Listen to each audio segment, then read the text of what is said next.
उन्हाळ्यात मुलांची काळजी कशी घ्यावी या ज्वलंत आणि महत्त्वाच्या विश्लेषणात थेट मुद्द्यावर येऊया. बाहेर 40 अंशांचा भयंकर तडाखा आहे. हा प्रखर सूर्यप्रकाश एक अतिशय लपलेला आणि गंभीर धोका सोबत आणतो. धोक्याची घंटा ओळखा.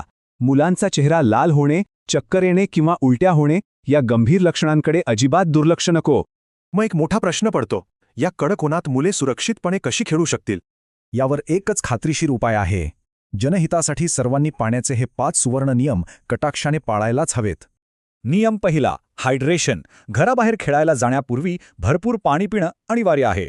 नियम दुसरा, सकाळी 11 ते दुपारी 4 या कडक उन्हाच्या वेळेत नेहमी सावलीतच खेळावे. नियम तिसरा, उष्णता टाळण्यासाठी बाहेर जाताना नेहमी सैल, पांढरे सुती कपडे आणि टोपी घालायलाच हवी.